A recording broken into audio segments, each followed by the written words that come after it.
Bom, eu nem sei se vocês vão acreditar, mas vou contar tudo como aconteceu. Tem coisa que a gente acha que é lenda de gente velha, mas essa tal de Fazenda das Rosas de Sangue é mais real do que muito vivente por aí. Eu mesmo, que sempre me achei durão e sem medo de assombração, passei uns bocados que não desejo nem pro meu pior inimigo. Então, se ajeita aí, que lá vem uma história comprida e braba, daquelas que faz a gente suar frio só de lembrar.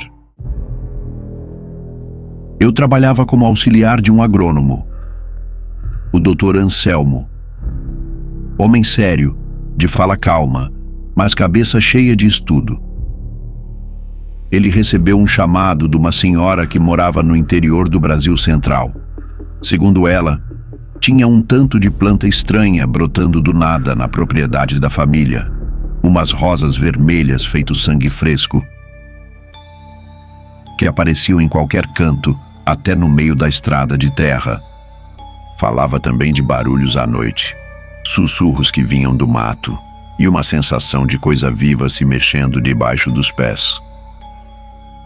Parecia conversa de caboclo impressionado, mas o Dr. Anselmo, que gostava de desafios, topou ir conferir e me chamou para ir junto, que era para ajudar a coletar amostras do solo e das folhas.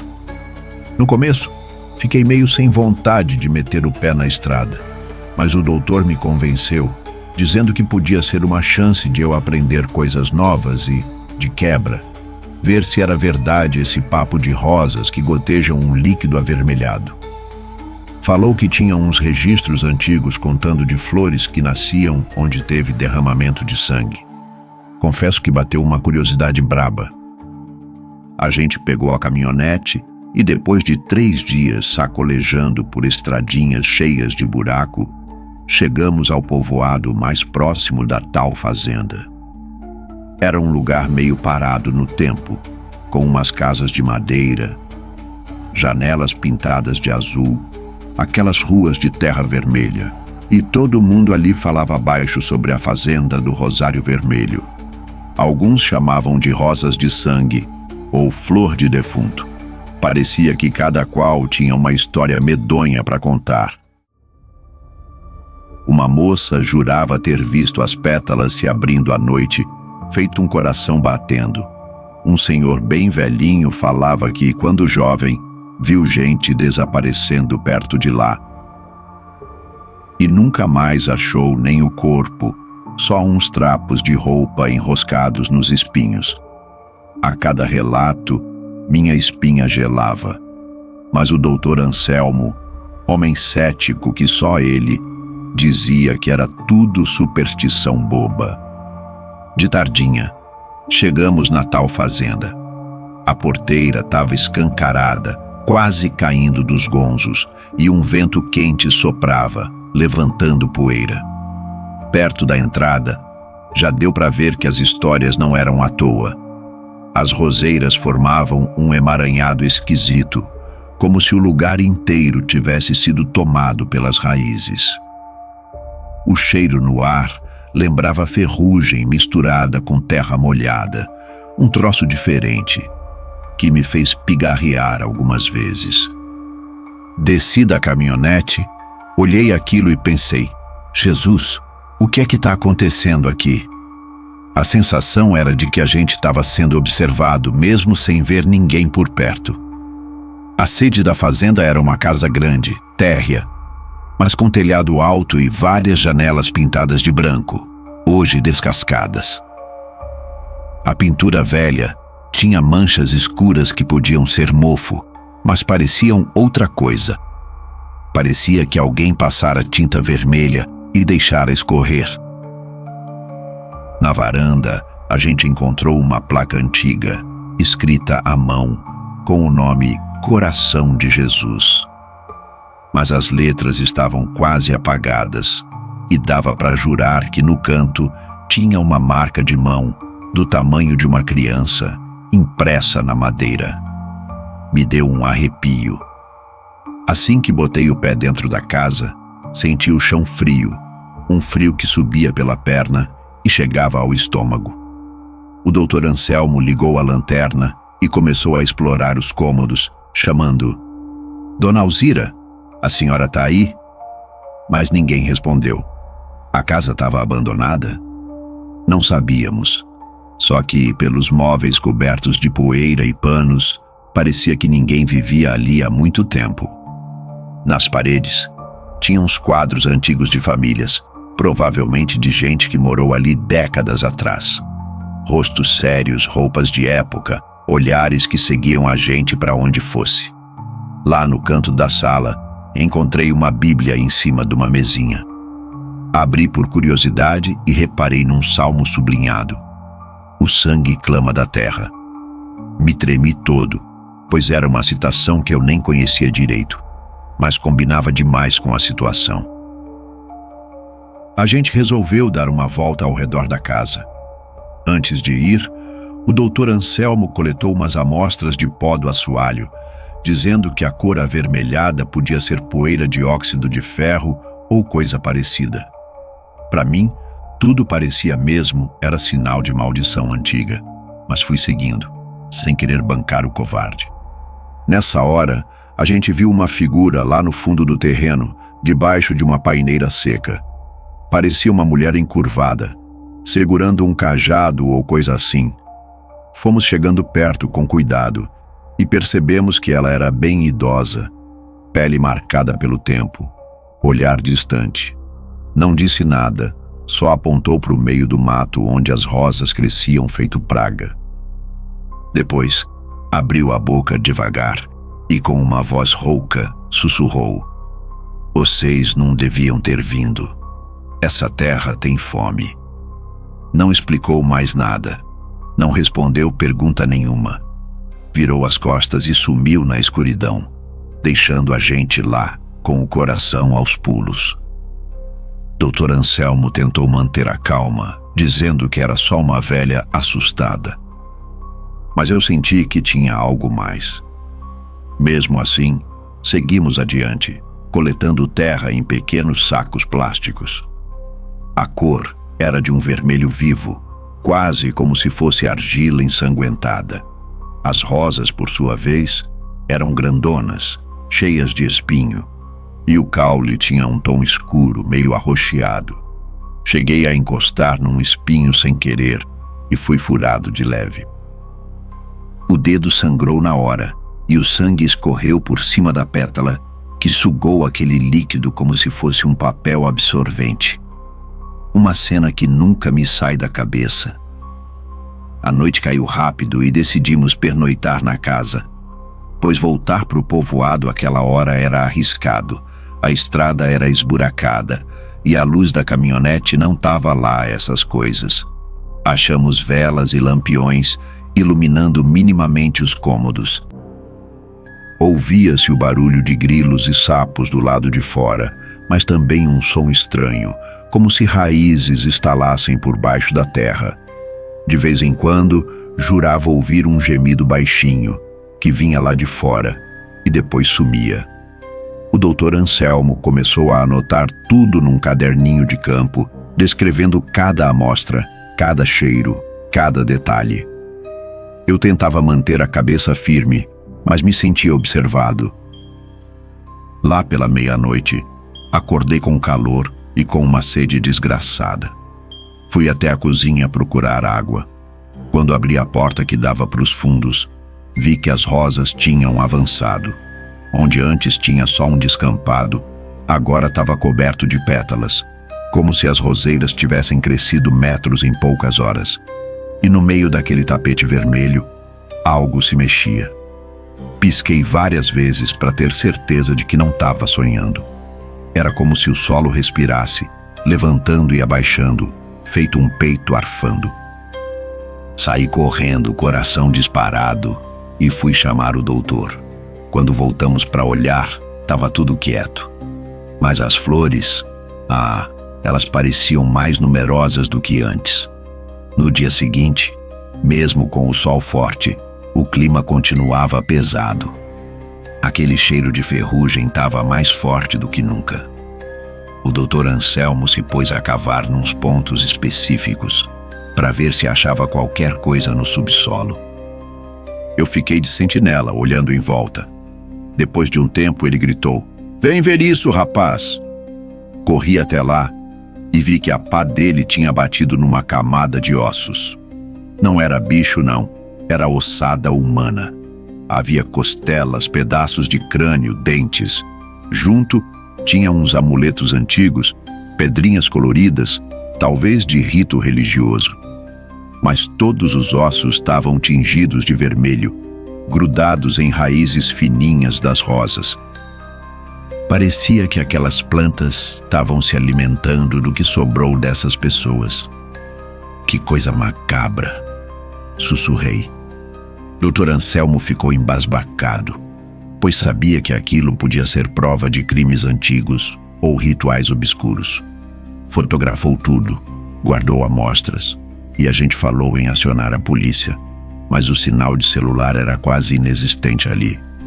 Resolvemos que no dia seguinte iríamos até o povoado e faríamos contato com as autoridades. No entanto, naquela mesma tarde notamos algo pior. Um barulho de troncos se partindo ecoou pelo terreno e notamos que as roseiras estavam se movimentando. Não era o vento, não. Elas, de fato, se retorciam, as raízes se arrastando no solo, empurrando terra para lá e para cá. Parecia filme de monstro, só que estava acontecendo diante dos nossos olhos. O doutor Anselmo, mesmo assustado, quis chegar mais perto. Eu, com um mau pressentimento, fiquei para trás, segurando uma barra de ferro que achei. Ele foi se aproximando devagar, registrando tudo com o celular. De repente, uma das roseiras deu um estalo e as raízes romperam a superfície, se enrolando na perna dele. Ele gritou tentando se soltar, mas o troço grudou no tornozelo e puxou com força. Corri para ajudá-lo, bati com a barra de ferro nas raízes. Consegui soltar o doutor, mas fiquei com a impressão de que tinha um olho escondido no meio das pétalas, me observando com raiva. Conseguimos recuar, e ele mancava com a calça rasgada e um talho na canela. O sangue pingava no chão, e onde caía, as rosas quase tremiam, como se comemorassem.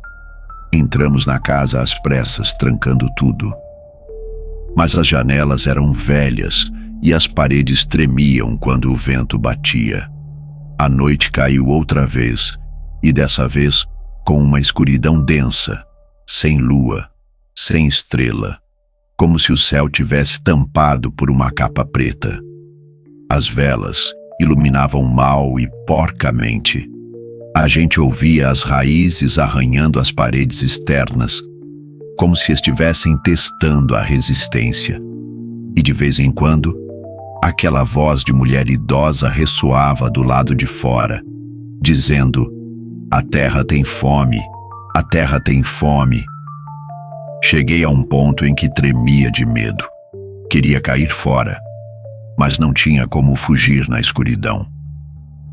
O doutor Anselmo pegou o caderninho e, mesmo assustado, lia uns trechos de uma espécie de diário que achamos antes, numa gaveta. Ele dizia que o antigo dono da fazenda fez um pacto para salvar a família de uma doença mortal. Sacrificou escravos, derramou sangue no solo, e esse acordo amaldiçoou o lugar.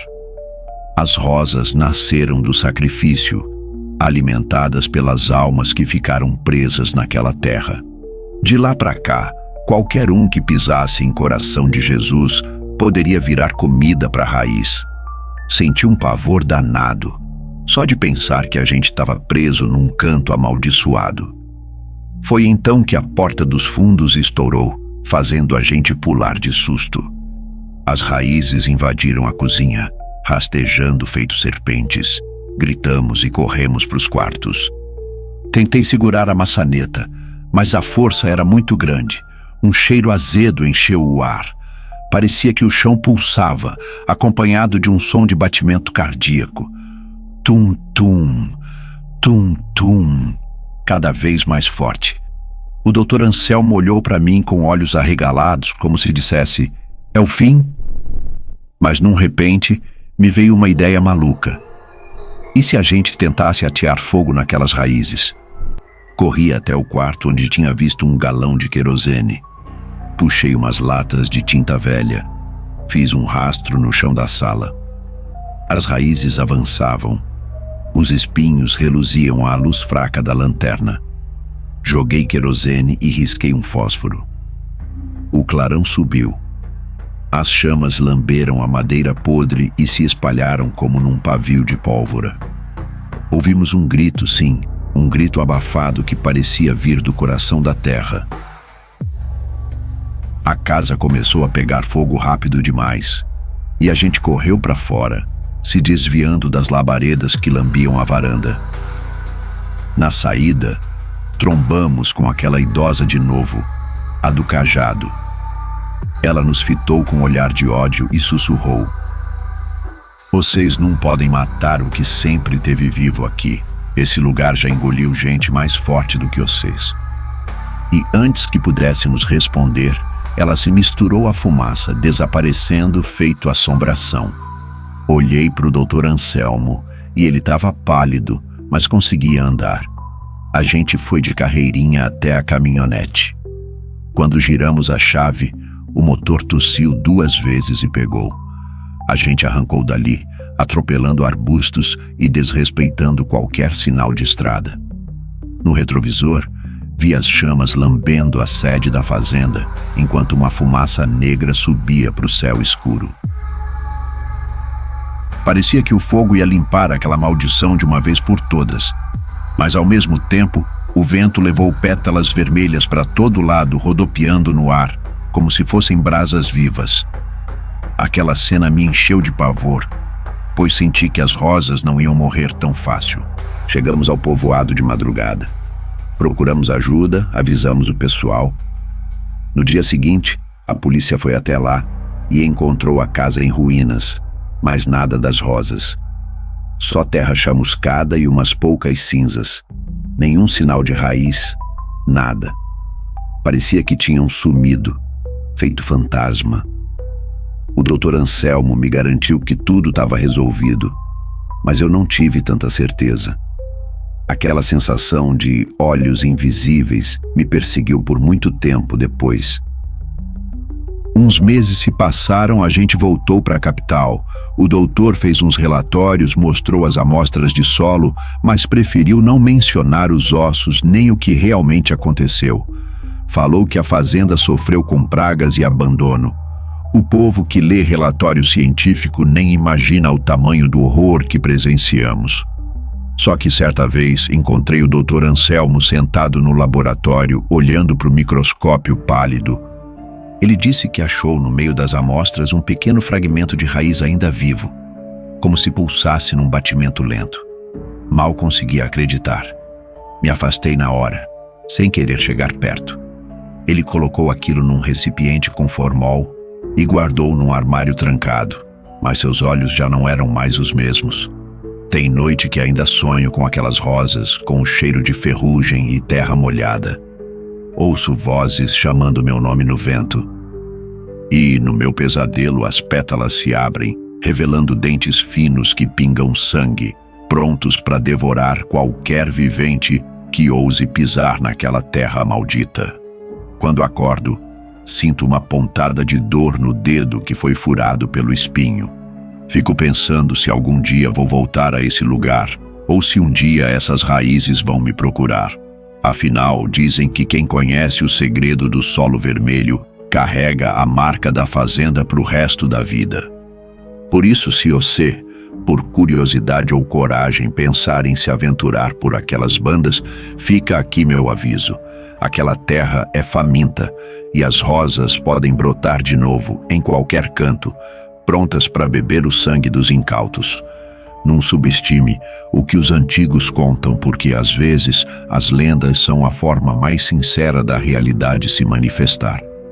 E quem duvidar vai acabar sendo engolido pelas raízes, virando parte desse pacto que nunca se rompeu por completo. A gente pode até tacar fogo, derrubar a casa, mas tem coisa que vive na escuridão, esperando a hora certa de voltar.